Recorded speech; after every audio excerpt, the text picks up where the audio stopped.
Hello everyone, welcome back to part 2 of What are GCSEs? In this part 2, we'll be covering the main topic, the GCSE course. So before we start this part 2, I'll do a quick recap on what we looked at last time. So we looked at this little journey of a student in England and lots of key terms which were used to describe these year groups. For more information, do feel free to check out my first video in this playlist. And then today we'll be diving deep into GCSEs. So, GCSEs, as I said before, is a general certificate of secondary education, and it's a 2-year course which is equivalent to 10th class in India. So, I've recently finished my GCSEs. So, I've been through this process quite recently. So, in year 10, you'll be introduced to your course for each subject, and basically every school in this country aims to complete at least half or more than half of the content by the end of this year. And at the end of this year is the first ever mock that the students will be sitting. They're called year 10 mocks, and these mocks are important for two reasons. The first reason is that these mocks give the experience of sitting an exam under time conditions in that exam hall using those exam strategies. And this mock season is like really crucial, and the other reason for that to be really crucial is because the results from this mocks would be used in their college or sixth form applications later on. So after those mocks, they would go off for their summer holidays and then come back in year 11, where they will basically be expected to be back on track in terms of learning, practicing, and doing more and more work from the start of year 11.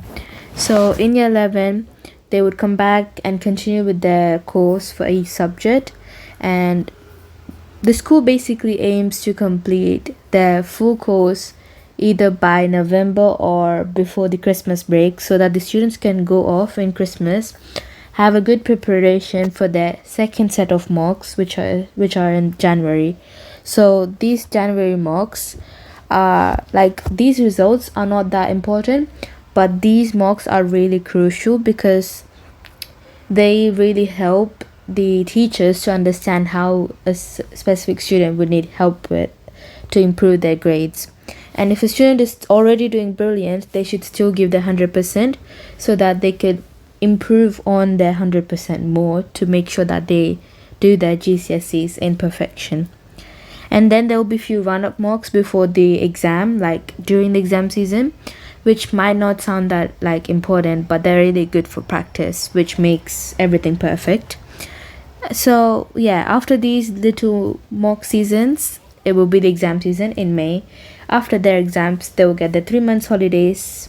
So that's the little journey, like a brief journey about like doing GCSEs and those 2 years especially.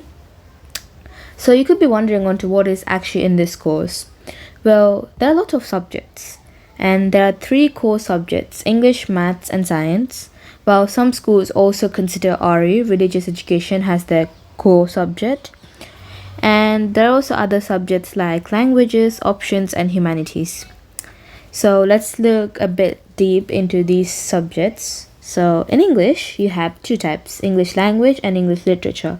English language is there to test your reading and writing skills. In terms of writing, it could either be like persuasive writing or creative writing. And you have to sit 2 papers in English language. And then literature is basically studying the literature texts like Romeo and Juliet, An Inspector Calls, A Christmas Carol, or Macbeth, and many more literature texts. So English literature is also 2 papers. So in total, English, it's 4 papers. But at the end of the day, when you get your results, you'll be basically getting a grade for your English language and your English literature. So your analytical skills and your reading and writing skills. And then you have maths. which is 3 papers, and the first paper is non-calculator and the other two are calculator based papers. And to be honest, maths is basically a big mix of topics, just like in India. And maths is all about just practice and practice, because any topic could come up in all 3 papers, and topics could repeat, so you would never know. So yeah. And finally, the third and last core subject, science. So when it comes to science, there are 2 types: combined science and triple or single science.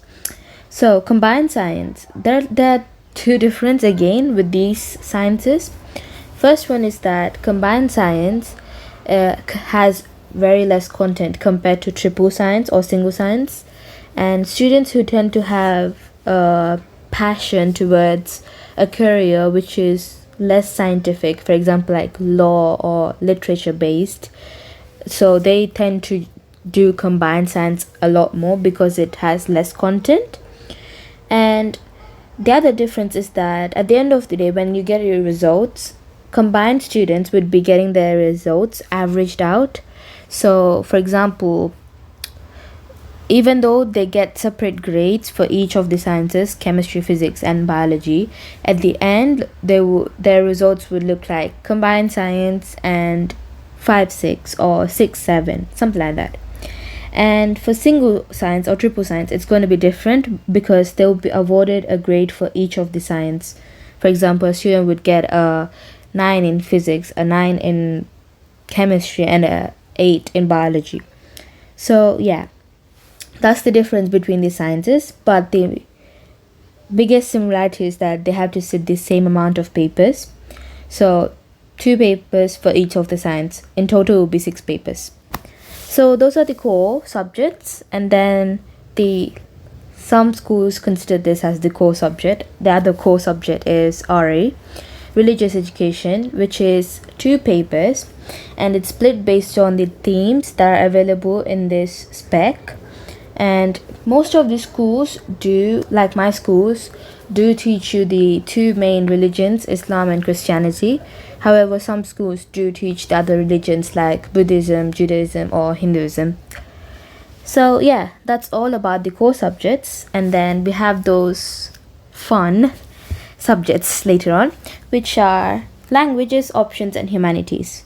So many schools in England have these 2 options, French or Spanish, like my school.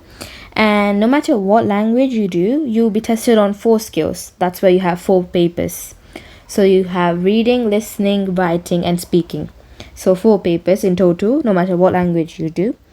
And another benefit with languages is that you could also do additional GCSEs. So after basically additional extra subject, to be honest, literally it's just an extra subject that you'll be doing. And that extra subject, when it comes to languages, is basically your home language. So I know lots of my friends who've done Russian exams, Turkish exams, Arabic exams, Bengali exams, like many more. So you just have to inform your school that you know the specific language and you're like perfect, or at least good at all of the 4 skills: reading, writing, listening and speaking. So after that you will be sitting your exams just like you would do for your French or Spanish. So yeah. And then we have options, which is actually considered to be fun by most of the students, because options is actually like really good when you choose the good one for yourself. So this options subject basically contains computer science, textiles, design and technology, food tech, psychology, sociology, media studies, and like many more. I just didn't have enough room to put it in there. So options is like basically, in my school you're allowed to choose one option. So I chose computer science and it contains 2 papers. One paper is theory based and the second paper is programming, where you're basically going to be doing live programming in that computer room. Depending on the options that you pick, the amount of papers would vary. And yeah, option subjects is actually like really good. So But some schools, again, depending on the school, they allow you to pick more than one option.